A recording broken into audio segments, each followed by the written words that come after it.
Shalom, salam sejahtera buat kita semua yang mengikuti ibadah hari ini.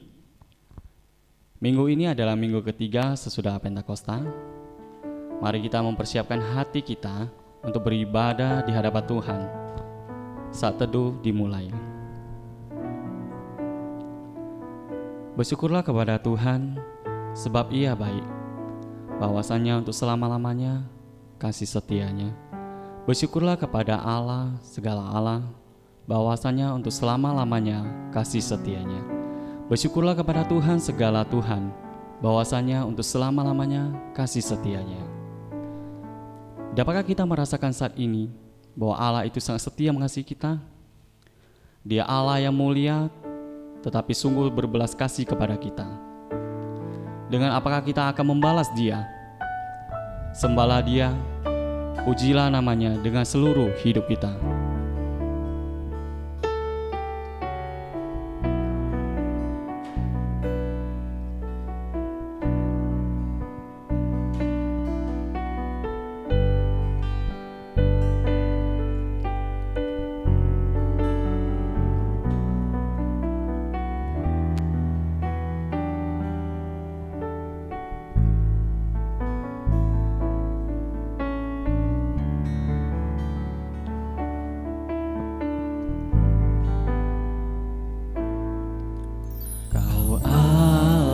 Yang setia,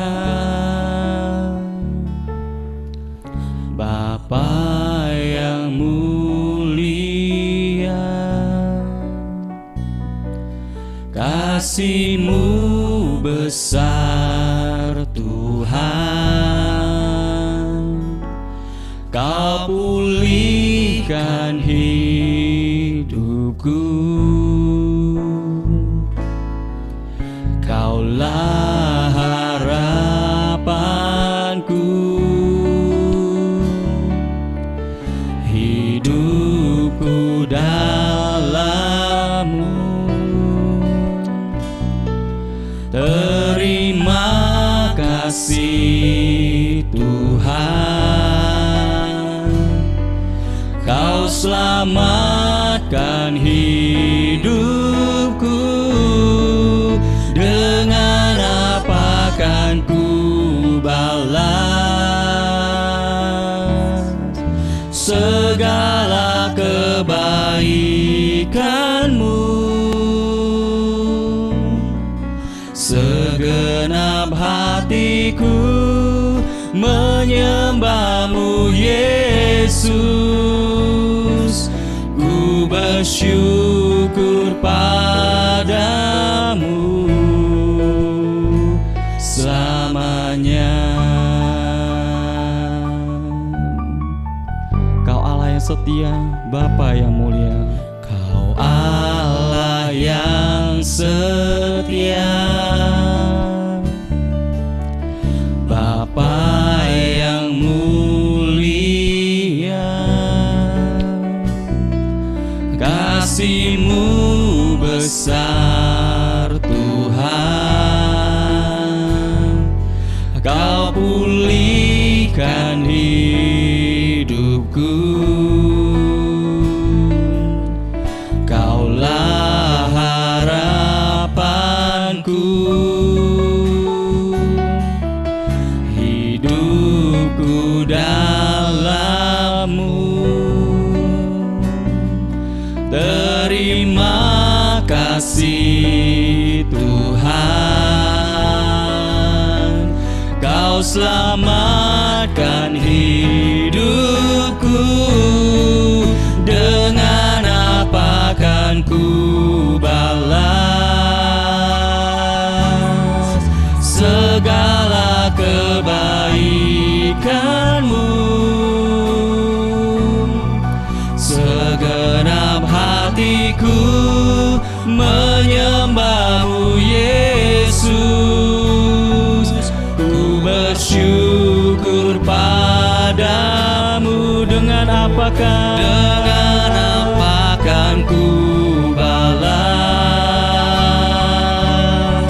segala kebaikan-Mu?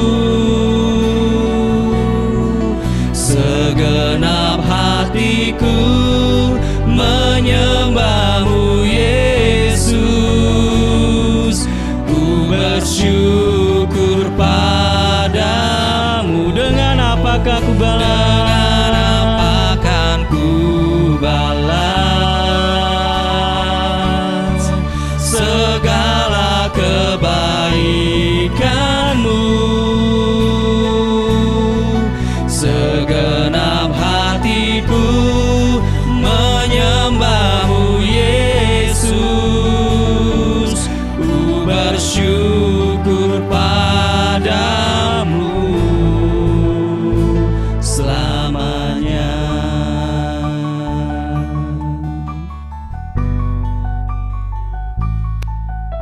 Hormat pujian kami sampaikan di hadapan-Mu ya Bapa. Engkau yang layak menerima pujian-pujian ini. Engkau layak disembah. Terimalah ibadah kami hari ini ya Bapa di hadapan-Mu. Saat ini Bapa, kami memohon kiranya Engkau mengkuduskan ibadah ini.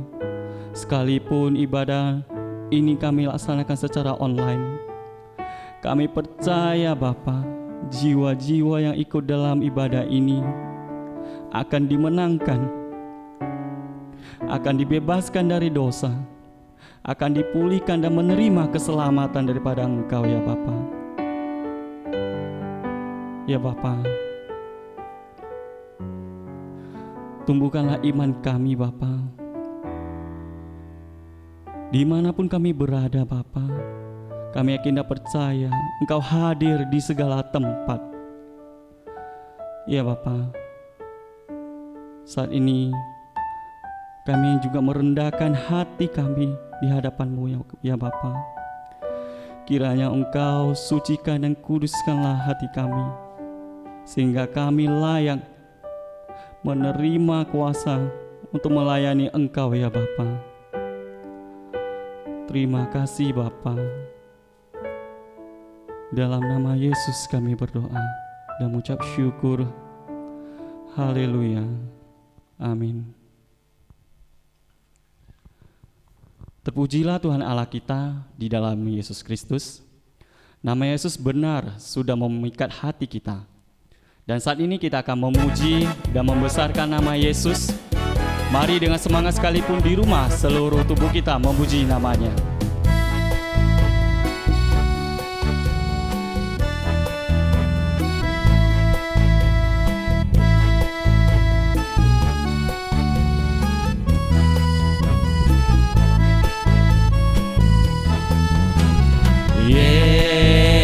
Yesus, Yesus,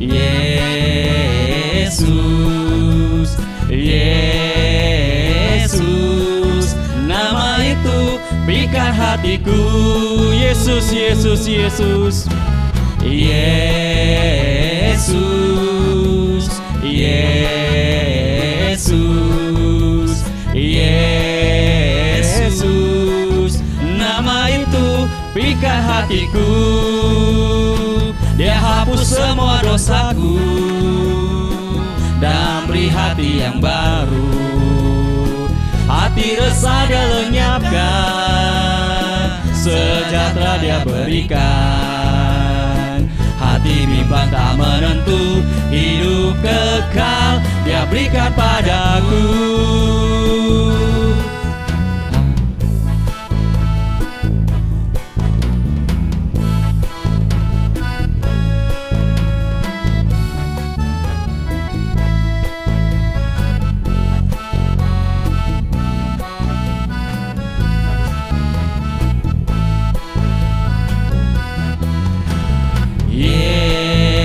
Yesus,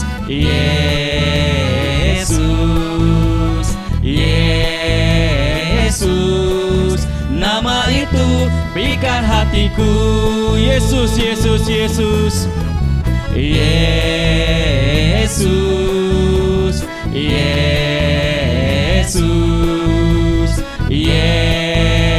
Yesus, nama itu pikat hatiku. Dia hapus semua dosaku, Dia hapus semua dosaku, dan beri hati yang baru. Hati resah Dia lenyapkan, sejahtera Dia berikan. Hati bimbang tak menentu, hidup kekal Dia berikan padaku. Tambah hari, tambah cinta Yesus. tambah hari, Tambah cinta Yesus. Tambah hari, tambah ku percaya. Tambah hari, tambah benci dosa. Tambah hari, tambah ku setia. Kesukaan dari Tuhan, kesukaan dari Tuhan, kesukaan dari Tuhan, kesukaan dari Tuhan, itulah kekuatanku. Yesus, Yesus, Yesus, Yesus, Yesus, Yesus, nama itu pikat hatiku. Yesus, Yesus, Yesus, Yesus, Yesus, Yesus, nama itu pikat hatiku. Dia hapus semua dosaku, Dia hapus semua dosaku, dan beri hati yang baru. Hati resah Dia lenyapkan, sejahtera Dia berikan. Hati bimbang tak menentu, hidup kekal Dia berikan padaku. Tambah hari, tambah cinta Yesus. tambah hari, Tambah cinta Yesus. Tambah hari, tambah ku percaya. Tambah hari, tambah benci dosa.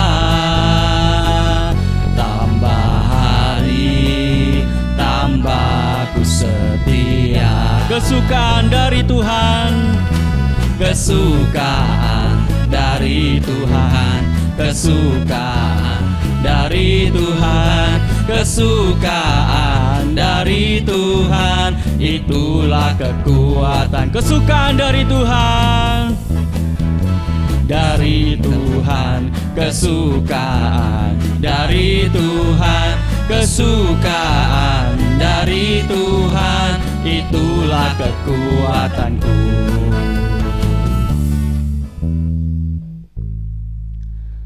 Mari kita bersama-sama mengiklarkan pengakuan iman rasuli. Aku percaya kepada Allah, Bapa yang Maha Kuasa, Kali langit dan bumi, dan kepada Yesus Kristus, Anaknya yang tunggal Tuhan kita, yang dikandung daripada Roh Kudus, lahir dari anak darah Maria, yang menderita sengsara di bawah pemerintahan Pontius Pilatus, disalibkan, mati dan dikuburkan, turun ke dalam kerajaan maut. Pada hari yang ketiga, bangkit pula dari antara orang mati, naik ke surga, duduk di sebelah kanan Allah, Bapa yang Maha Kuasa.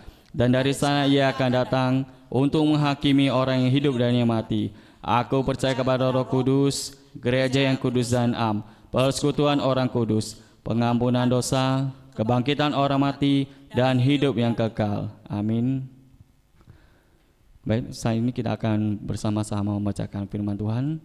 Ayat firman Tuhan buat kita dalam minggu ini kita ambil dari Mazmur 33 ayat 9 sampai 12.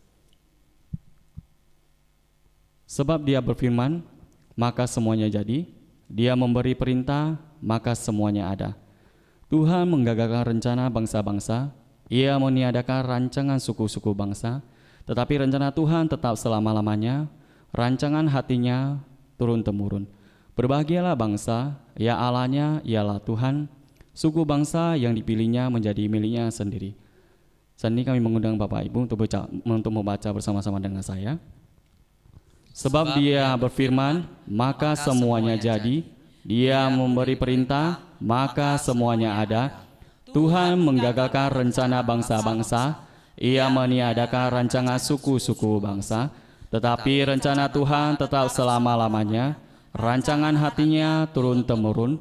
Berbahagialah bangsa, ya Allahnya ialah Tuhan, suku bangsa yang dipilihnya menjadi miliknya sendiri. Amin. Kiranya firman Tuhan ini menguatkan kita bahwa hanya rancangan Tuhanlah yang terbaik dalam hidup kita, baik hari ini dan sampai selama-lamanya. Amin. Apakah saat ini kita sedang berjalan dalam jalan yang susah dan gelap? Datanglah pada Yesus, karena hanya Dia yang mampu mengubah kesusahan jadi kebahagiaan, gelap jadi terang.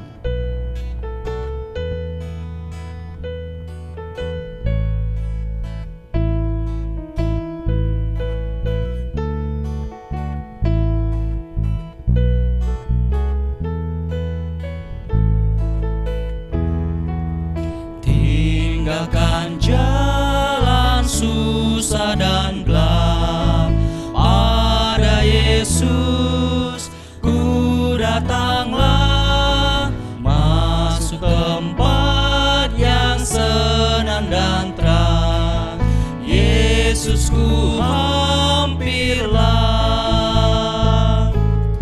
tinggalkan lemah dikuatkan, dari miskin menjadi kaya, tinggalkan segala dosaku, Yesusku datanglah. Tinggalkan segala kegagalan, tinggalkan segala kegagalan, pada Yesus ku datanglah, mendapatkan kemuliaannya. Yesus ku hampirlah, tinggalkan kesusahan dunia, masuk ke dalam ketenangan, tinggalkan segala kecemasan, Yesus ku datanglah.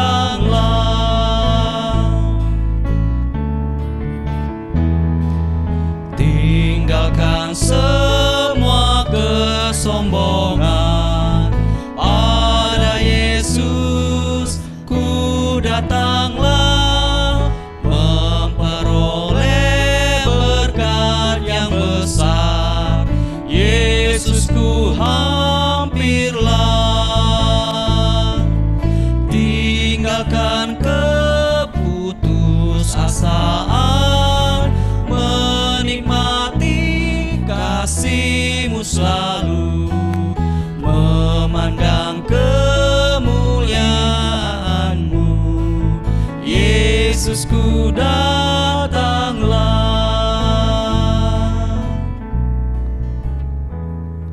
Baik, saat ini kita akan bersama-sama doa syafaat. Adapun topik doanya, yang pertama kita bersyukur atas kebaikan Tuhan. Kita terus berdoa untuk jemaat GMI Immanuel Tanjung Morawa, kiranya diberi pertumbuhan iman agar mampu menghadapi tantangan zaman ini. Kita juga berdoa untuk setiap orang yang mengikuti ibadah ini, kiranya mereka diberkati dengan ibadah online ini. Kita berdoa untuk jemaat yang sakit, untuk Ibu Ayen, untuk Bapak Jesiaan, untuk Pak Fendi, kiranya sakit yang diderita dapat terus bersaksi memuliakan Tuhan. Untuk setiap pekerjaan anak-anak Tuhan di era pandemi ini, kiranya diberikan semangat dan dibukakan pintu berkat. Kita berdoa juga untuk setiap gereja-gereja dimanapun berada, agar dapat tetap menjadi gereja yang menjadikan Kristus sebagai kepala. Kita berdoa untuk pemerintah dan tim medis yang terus berjuang untuk mengentaskan wabah COVID-19 ini. Mari kita bersama-sama berdoa. Ya Allah Bapa yang baik, Bapa yang bertata di kerajaan surga, segala puji hormat Bapa hanya untuk Engkau di tempat yang maha tinggi. Bapa yang baik, kami mengucap syukur untuk kebaikan, untuk kasih setia Engkau untuk berkat kemurahan yang Engkau berikan kepada kami hari demi hari. Bapa yang baik, untuk saat ini kami berdoa untuk jemaat GMI Immanuel Bapa. Kiranya Engkau terus tumbuhkan iman kami, Engkau terus kuatkan Bapa untuk menghadapi tantangan pada zaman ini. Bapa yang baik, kami juga berdoa untuk setiap kami yang mengikuti ibadah secara online juga Bapa.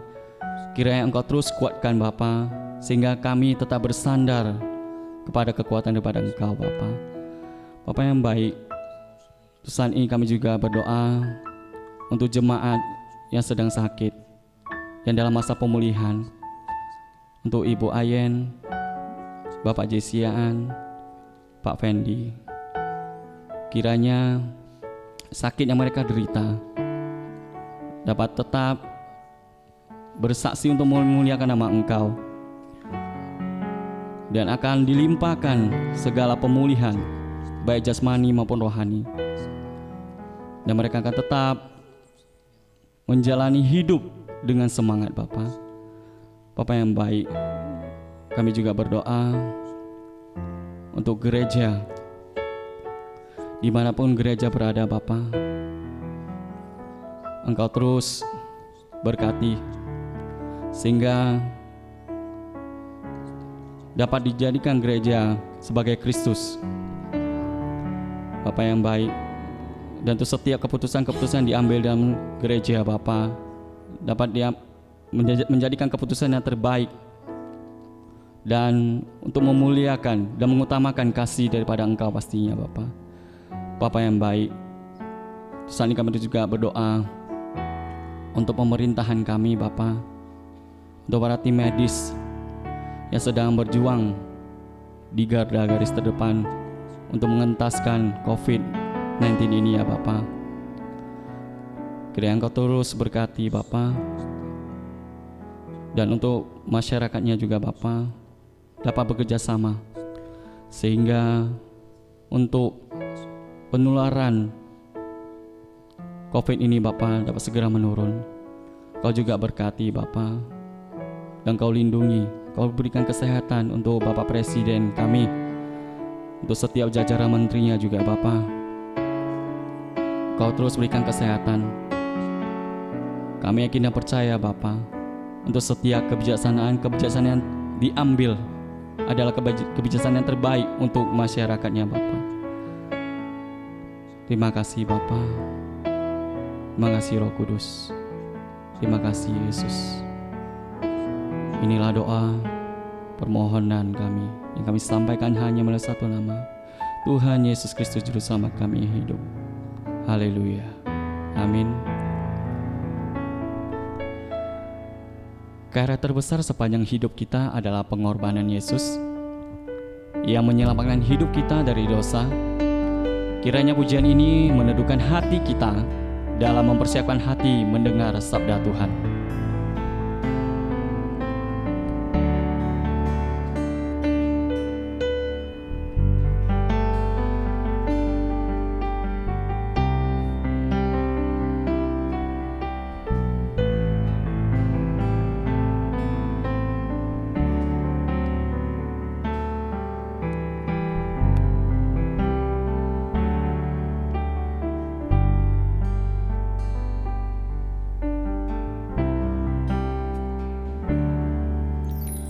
Kasih yang terindah,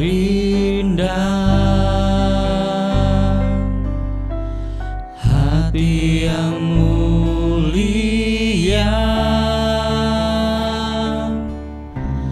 hanya ku temukan di dalam-Mu, Yesusku. Pujian dari hatiku selalu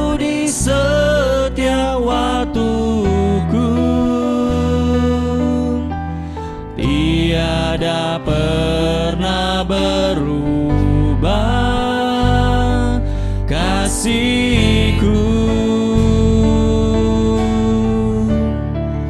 karya terbesar dalam hidupku, pengorbananmu yang selamatkanku. Engkaulah harta yang tak ternilai, yang ku miliki dan ku hargai. Yesus, Engkau ku kagumi.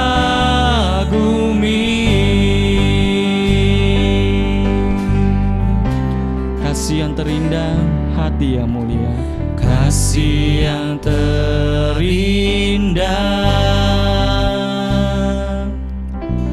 hati yang mulia, hanya ku temukan di dalam-Mu, Yesusku. Pujian dari hatiku, selalu di setiap waktuku, tiada pernah berubah kasih-Ku. Karya terbesar dalam hidupku, pengorbananmu yang selamatkanku. Engkaulah harta yang tak ternilai, yang ku miliki dan ku hargai. Yesus, Engkau ku kagumi. Karya terbesar dalam hidupku, karya terbesar dalam hidupku, pengorbananmu yang selamatkanku. Engkaulah harta yang tak ternilai, yang ku miliki dan ku hargai. Yesus, Engkau ku kagumi. Karya terbesar dalam hidupku, Tuhan, terbesar dalam hidupku, pengorbananmu yang selamatkanku. Engkaulah harta yang tak ternilai, yang ku miliki dan ku hargai. Yesus, Engkau ku kagumi. Yesus, Engkau, Yesus, Engkau ku kagumi. Yesus, Engkau, Yesus, Engkau ku kagumi.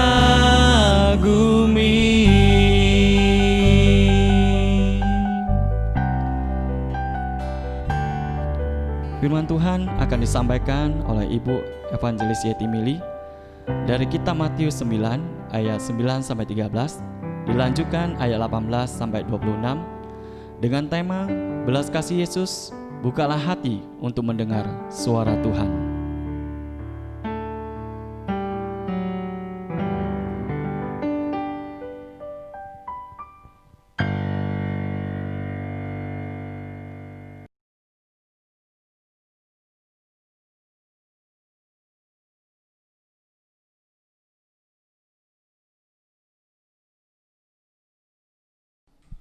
Bapak Ibu, kita akan bersama-sama merenungkan bagian firman Tuhan yang saya ambil dari Matius pasal 9 ayat 9 sampai 13, kemudian ayat 18 sampai 25. Sebelumnya mari kita berdoa. Bapa di surga, Bapa di dalam nama Tuhan Yesus, pada saat ini kami datang dengan segala kerendahan hati kami. Kami menyadari kami adalah manusia yang berdosa. Kami butuh Engkau untuk boleh menebus hidup kami.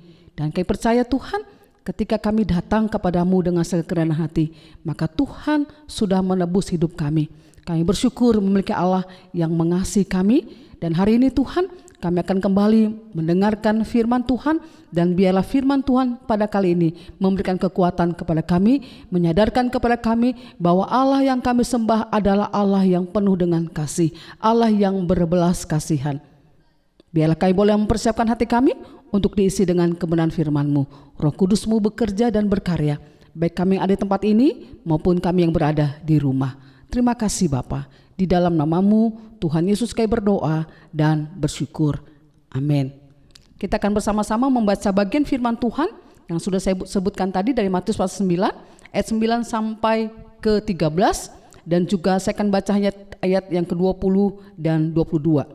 Demikian firman Tuhan. Setelah Yesus pergi dari situ, ia melihat seorang yang bernama Matius duduk di rumah cukai. Lalu ia berkata kepadanya, "Ikutlah aku." Maka berdirilah Matius lalu mengikuti dia. Kemudian ketika Yesus makan di rumah Matius, datanglah para pemungut cukai dan orang berdosa dan makan bersama-sama dengan dia dan murid-muridnya. Pada waktu orang Farisi melihat hal itu, berkatalah mereka kepada murid-murid Yesus, "Mengapa gurumu makan bersama-sama dengan pemungut cukai dan orang berdosa?" Yesus mendengarnya dan berkata, "Bukan orang sehat yang memerlukan tabib, tetapi orang sakit. Jadi pergilah dan pelajarilah arti firman ini, yang kukendaki ialah belas kasihan dan bukan persembahan. Karena aku datang bukan untuk memanggil orang benar, melainkan orang berdosa." Ayat 20. Pada waktu itu seorang perempuan yang sudah 12 tahun lamanya menderita pendarahan maju mendekati Yesus dari belakang dan menjamah jumbai jubahnya, karena katanya dalam hatinya, "Asal kujamah saja jubahnya, aku akan sembuh."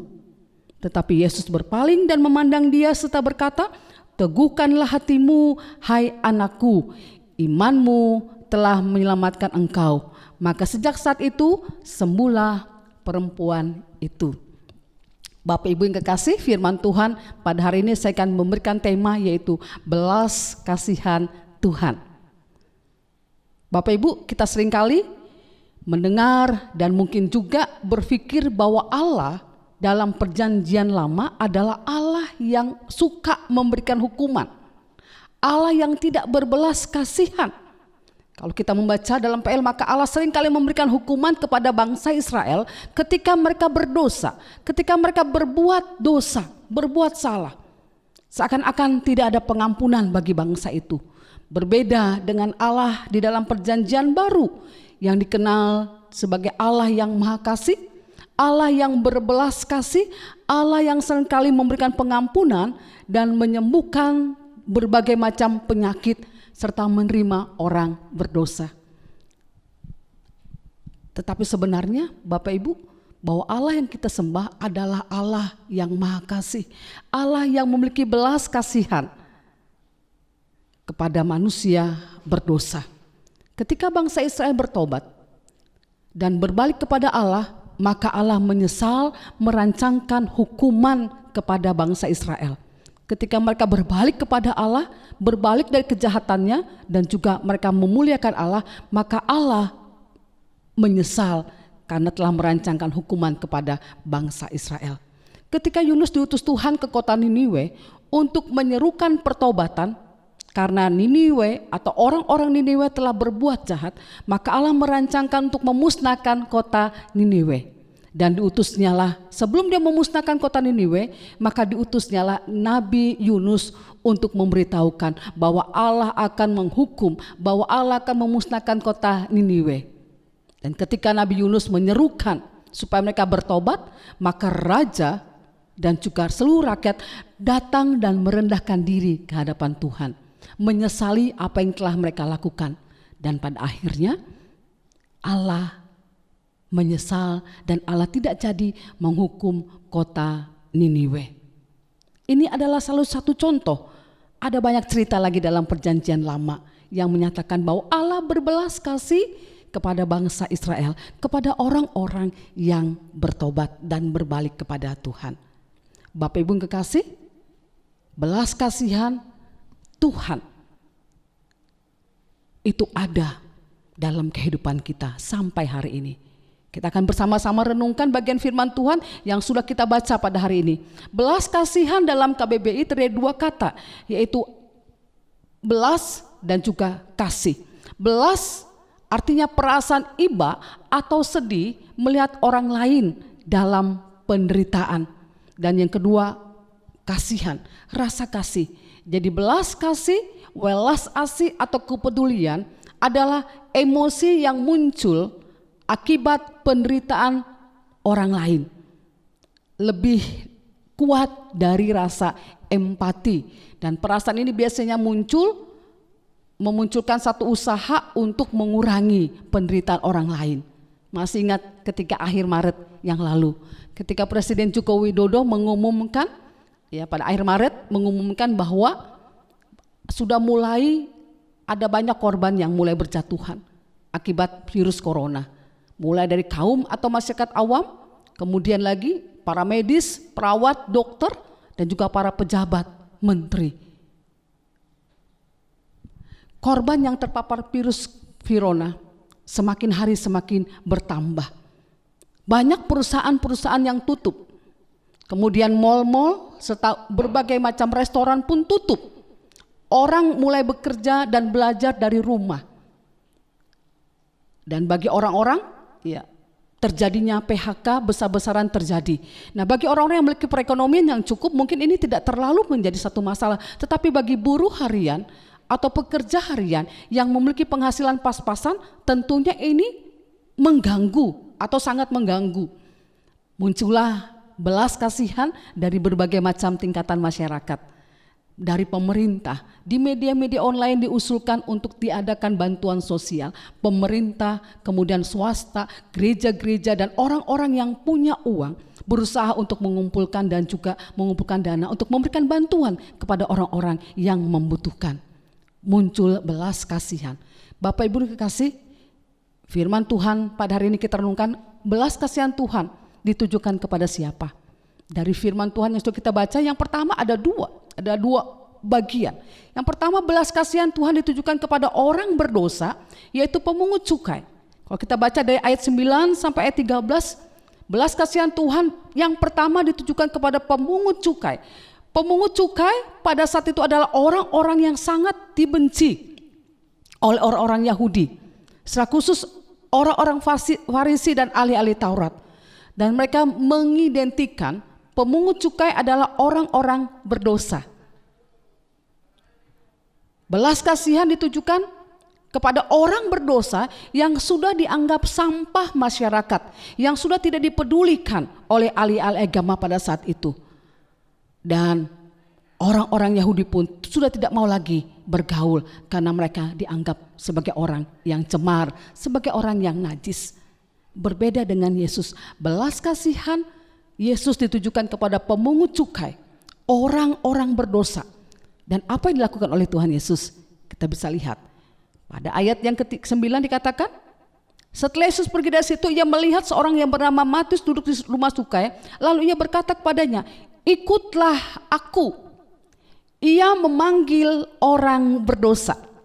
Ketika Tuhan Yesus berjalan keluar dari Kafarnaum, dia melihat seorang yang bernama Matius sedang duduk di rumah cukai. Kemudian ketika dia lewat, dia memanggil Matius dan Yesus berkata, ikutlah aku. Maka berdirilah Matius lalu mengikuti dia. Bapak Ibu, kata ikutlah aku itu ditulis dalam bentuk present tense. Itu artinya bahwa tindakan yang terus menerus. Yesus tidak memanggil atau mengajak Matius hanya untuk satu kali. Yesus tidak mengajak atau memanggil Matius hanya untuk coba-coba atau sementara waktu saja. Berbeda dengan manusia. Ketika saya mengajak seseorang untuk pergi ke mal ataupun pergi ke satu tempat, maka itu sifatnya hanya sekali saja. Tidak terus menerus. Tetapi ketika berbeda dengan Yesus, ketika dia memanggil Matius dan mengatakan ikutlah aku, itu artinya dia mau bahwa untuk mengikuti dia bukan cuma satu kali tetapi seterusnya, untuk selama-lamanya. Kehadiran Yesus ke dunia adalah untuk mencari dan menyelamatkan yang terhilang, mencari orang-orang yang berdosa. Karena dia tahu bahwa manusia yang berdosa sudah tidak bisa lagi untuk bertemu dengan Allah dengan kekuatan dia sendiri. Dengan perbuatan baiknya sendiri tidak akan pernah bisa untuk datang kepada Allah. Allah tahu keterbatasan manusia. Allah tahu bahwa kita sudah terpisah jauh dan tidak akan pernah bisa berjumpa dengan Allah. Maka Allah berinisiatif untuk boleh datang memanggil manusia berdosa. Ia memanggil manusia berdosa untuk bertobat, untuk percaya kepada Dia. Bukan hanya untuk sementara waktu, tetapi untuk selama-lamanya.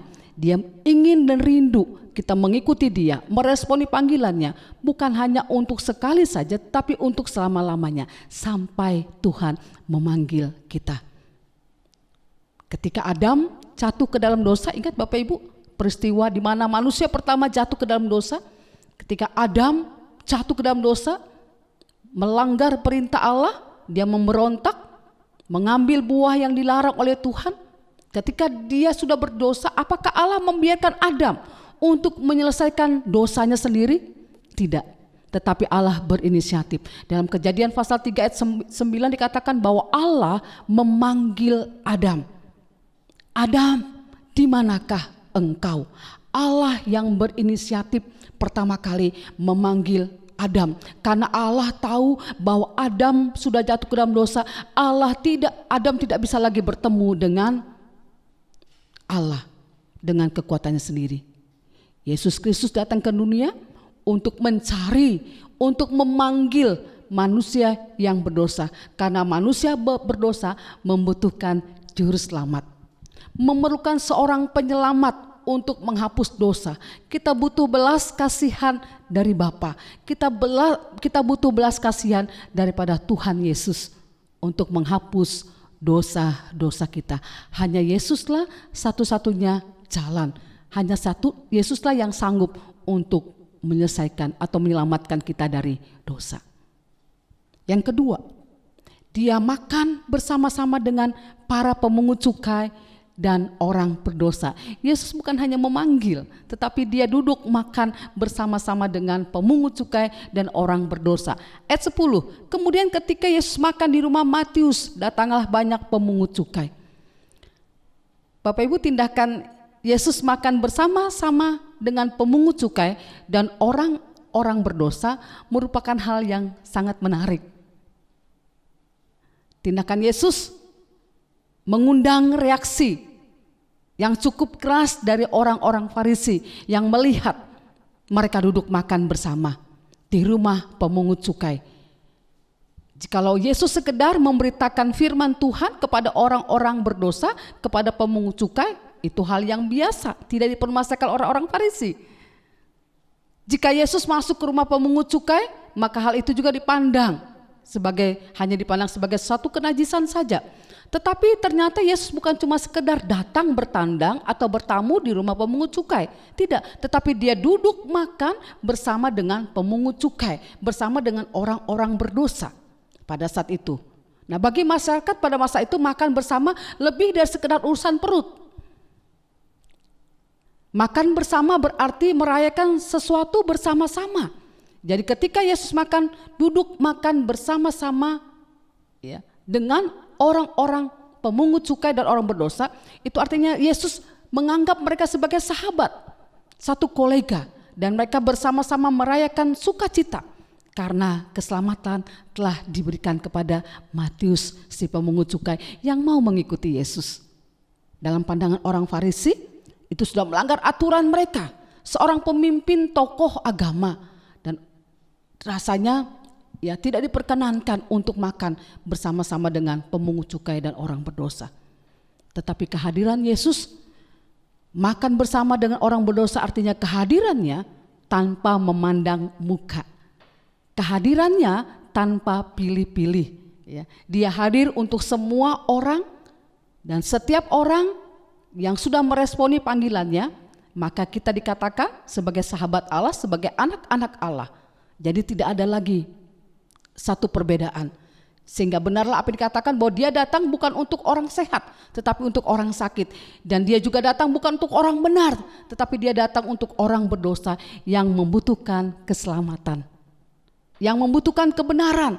Dia datang untuk semua golongan tanpa membeda-bedakan tipe manusia, tanpa membedakan suku, bangsa, kaum, dan bahasa. Kita bersyukur memiliki Allah yang mau mengangkat kita sebagai seorang sahabat ketika kita percaya kepada Dia. Yang kedua, belas kasihan Yesus ditujukan kepada siapa? Belas kasihan Yesus ditujukan kepada orang yang lemah secara fisik, orang yang tidak berdaya. Saya mengangkat hanya seorang wanita, ayat 20. Pada waktu itu seorang perempuan yang sudah 12 tahun menderita pendarahan. Belas kasihan Yesus ditujukan kepada seorang wanita yang sudah 12 tahun mengalami sakit pendarahan. Kalau dalam Injil Markus diungkapkan bahwa wanita ini sudah berobat ke berbagai tabib, tetapi tidak membuahkan hasil. Malah keadaannya semakin memburuk. Pada saat Yesus tidak berdaya lagi, ketika dia mendengarkan Yesus memasuki daerahnya, maka wanita ini maju mendekati Yesus dari belakang. Bapak Ibu bisa bayangkan pada saat itu yang mengikuti Yesus begitu banyak, tetapi dia berusaha dengan sekuat tenaga untuk menerobos, untuk boleh bertemu dengan Yesus. Seraya berkata dalam hatinya, asal ku jamah saja jumbai jubahnya, maka aku akan sembuh. Nah, sebagai Tuhan, Yesus tahu akan penderitaan yang dialami oleh wanita itu yang sudah 12 tahun menderita sakit pendarahan. Bukan hanya secara fisik Bapak Ibu dia menderita, tetapi secara sosial pun dia digolongkan sebagai seorang wanita yang najis, seorang wanita yang cemar, sehingga dia tidak boleh bersentuhan, dia tidak boleh beribadah. Karena dalam tradisi orang-orang Yahudi, seorang wanita yang pendarahan, maka dia tidak boleh beribadah di bait Allah. Jadi dapat kita bayangkan selama 12 tahun dia sudah tidak bisa lagi datang ke bait Allah. Dia sudah tidak lagi bisa bersentuhan dengan orang-orang pada saat itu. Jadi bukan hanya social distancing ya, pada saat ini kita tidak boleh bersentuhan, tetapi pada saat itu situasi ya. Kalau saat ini kita tidak bisa bersentuhan karena situasi, karena virus corona ya Bapak Ibu ya, kita tidak boleh bersentuhan. Tetapi pada waktu itu karena sakit yang dialami oleh wanita ini, dia tidak bisa bersentuhan dengan orang-orang pada saat itu. Karena ketika dia bersentuhan, maka orang itu akan dianggap najis juga, cemar. Nah, Bapak Ibu kekasih, begitu berat apa yang dialami oleh wanita itu. Pada bagian yang pertama, ya, Yesus datang memanggil orang berdosa, memanggil pemungut cukai. Kemudian kalau kita baca lagi Bapak Ibu dalam bagian-bagian firman Tuhan, kita seringkali melihat ketika Yesus menyembuhkan orang sakit, maka dia datang dan menjamah mungkin matanya yang buta, kemudian dia juga mengangkat, ya, bertemu dan berhadapan muka. Tetapi yang dilakukan wanita ini berbeda Bapak Ibu. Justru wanita ini dengan diam-diam mendekati Yesus, dan dia mendekati bukan bertemu dengan tatap mata, tapi dari belakang. Dan berkata, asal kujamah, bukan jubahnya, tapi jumbai. Nah, dalam pakaian orang-orang Yahudi ada jumbai itu seperti renda. Nah, hanya asal kujamah jumbai, aku akan sembuh. Dia tidak menyentuh jubah, dia tidak menyentuh tubuh Yesus, karena wanita ini sadar diri bahwa dia adalah orang yang cemar, dia adalah orang yang najis. Bapak Ibu dan saudara kekasih, wanita ini sadar, dia mengerti akan posisinya. Dia tidak layak datang menyentuh Yesus. Dia tahu, ya, dia tahu diri bahwa dia adalah orang-orang yang berdosa. Dia adalah orang cemar, dia adalah orang yang najis. Dan dia tahu juga orang yang dia datangi, orang yang dia adalah orang yang berkuasa untuk menyembuhkan sakit penyakitnya. dia membutuhkan belas kasihan Yesus untuk memulihkan dan menyembuhkan sakit yang dia derita. Dan ketika wanita itu berhasil menyentuh jubah Yesus, maka seketika itu juga berhentilah pendarahannya. Kuasa Yesus bekerja menyembuhkan dan memulihkan wanita itu yang datang kepada Yesus dengan iman. Belas kasihan Yesus kepada wanita bukan hanya sekedar menyembuhkan penyakit, tetapi juga iman percayanya memberikan dia keselamatan. Belas kasihan Yesus bukan hanya sekedar memberikan apa yang kita perlukan, tapi juga anugerah keselamatan kepada setiap orang yang percaya kepadanya. Bapak Ibu saudara kasih, melalui firman Tuhan yang saat ini ya kita pelajari, yang pertama kita bersyukur dan percaya. Kita boleh percaya kepada Allah Yesus Kristus yang berbelas kasih kepada manusia berdosa tanpa membeda-bedakan, tanpa memandang muka. Dia hadir untuk menyelamatkan hidup kita. Allah satu-satunya yang berinisiatif terlebih dahulu memanggil manusia untuk boleh percaya dan juga bertobat. Biarlah Bapak Ibu saudara kekasih yang sudah merespon akan panggilan Tuhan untuk setia sampai akhir. Karena kerinduan Tuhan bahwa dia memanggil bukan hanya untuk 1 tahun, 2 tahun, tetapi untuk seterusnya, untuk selama-lamanya. Sampai Tuhan memanggil dan kita menerima mahkota kehidupan yang kekal, anugerah Tuhan yang tidak akan pernah bisa dibeli oleh apapun juga. Dan yang kedua, belas kasihan Tuhan ditujukan kepada orang-orang yang tidak berdaya. Sampai saat ini Allah yang kita sembah tetap berkarya dalam kehidupan orang-orang yang percaya kepadanya. Mungkin saat ini ada di antara kita yang mengalami berbagai macam kesulitan. Faktor ekonomi akibat pandemik, kemudian juga dampak pandemik yang berpengaruh dalam penghasilan kita. Tidak ada pekerjaan, sementara kebutuhan jasmani semakin lama semakin meningkat. Mungkin juga ada yang sakit, lemah secara fisik, ada berbagai macam penyakit yang menyerang tubuh kita, membuat tidak berdaya. Bapak Ibu ingat dengan wanita yang sudah menderita 12 tahun tadi. Secara medis keadaannya semakin memburuk. Secara medis dia sudah tidak punya harapan lagi. Tapi situasi atau keadaan itu tidak mempengaruhi imannya untuk percaya dan datang kepada Yesus. Dengan segala daya upaya dia datang kepada Yesus dan memohon belas kasihan. Mari, walaupun keadaan sudah semakin sulit, tapi ingat, hal itu tidak menutup belas kasihan Tuhan kepada setiap orang yang mau datang kepada dia. Mata Yesus tetap tertuju kepada orang-orang yang lemah, kepada orang-orang yang tidak berdaya. Kalau kita mau datang kepada dia dengan segala kerendahan hati, maka dia akan bertindak untuk memulihkan kita.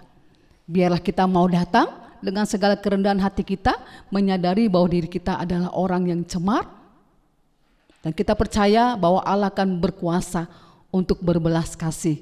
Mari dengan segala kerendahan hati kita datang kepada dia, Allah yang hidup, Allah yang berbelas kasih kepada kita manusia yang berdosa.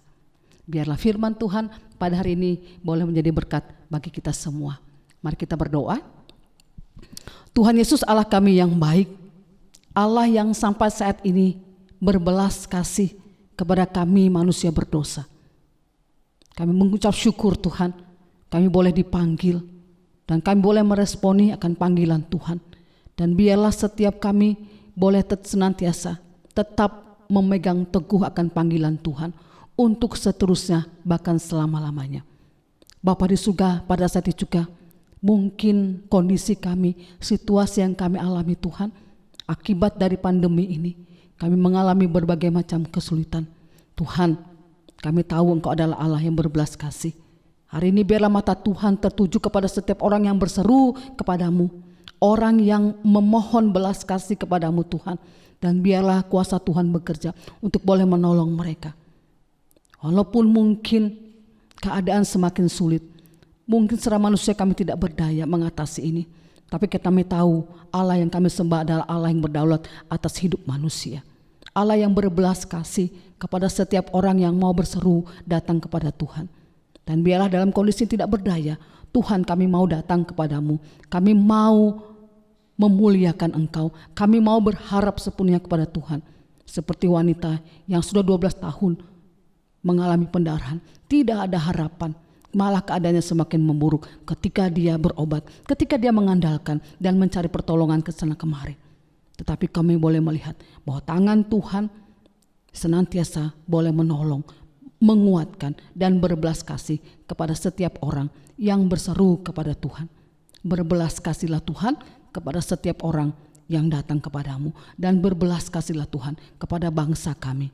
Engkau melihat akan situasi, semakin lama banyak orang yang terpapar akan virus ini. Mungkin pemerintah kami sudah capek, mungkin orang-orang sudah mulai bosan. Tuhan, hari ini kami berdoa, Tuhan, biarlah orang-orang benar, setiap orang yang percaya berseru-seru memanggil nama Tuhan, berbelas kasihlah Tuhan atas bangsa ini, sehingga kami boleh dilepaskan dari pandemi corona ini, Tuhan, yang begitu banyak mengganggu akan tingkat kehidupan dari masyarakat Indonesia. Kami mau dilepaskan, tapi hanya Engkau saja andalan kami. Terima kasih Tuhan, Engkau memberkati bangsa kami. Engkau memberkati orang-orang yang ikut ambil bagian di dalam mengatasi pandemik ini, Tuhan. Dan berbelas kasihlah untuk bangsa kami, sehingga kami dapat merasakan kuasa-Mu tetap bekerja di tengah-tengah bangsa kami. Terima kasih Bapak di surga, firman Tuhan ini memberikan kekuatan kepada kami untuk kami tetap senantiasa bersandar sepenuhnya kepada Engkau Allah kami yang hidup. Terima kasih Bapa, di dalam nama-Mu Tuhan Yesus kami berdoa dan bersyukur. Amin. Bapak Ibu, kita akan mengakhiri ibadah kita pada hari ini. Kita akan bersama-sama doa Bapa kami, kemudian doksologi, doa berkat dan amin song. Mari kita berdoa. Bapa kami yang di surga, dikuduskanlah nama-Mu, datanglah kerajaan-Mu, jadilah kehendak-Mu di bumi seperti di surga. Berilah kepada kami pada hari ini makanan kami yang secukupnya, dan ampunilah kami atas kesalahan kami, seperti kami juga mengampuni orang yang bersalah kepada kami. Dan janganlah membawa kami ke dalam pencobaan, tetapi lepaskanlah kami daripada yang jahat, karena Engkau-lah yang punya kerajaan, kuasa, dan kemuliaan sampai selama-lamanya. Amin. Kepada Allah beri puji, serta kepada Al-Masih, Roh Kudus muliakan, berkuasa dan berkasihan. Amin.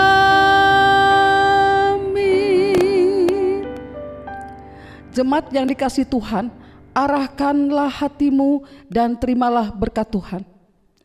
Tuhan Yesus mengasihi kita dan memberkati kita. Tuhan Yesus menyinari kita dengan wajah-Nya dan memberi damai sejahtera mulai hari ini sampai Maranatha, Tuhan Yesus datang kedua kali. Amin. Amin. Amin.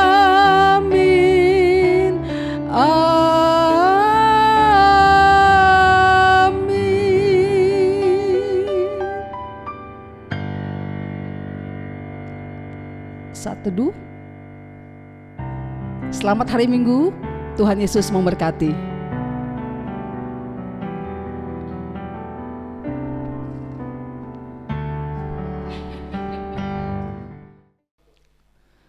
Bapak, Ibu, dan saudara yang diberkati Tuhan, hari ini adalah kesempatan yang paling baik jika firman Tuhan dari Matius 9 ayat 9 sampai 13 dan 18 sampai 26 kita terapkan dalam hidup kita.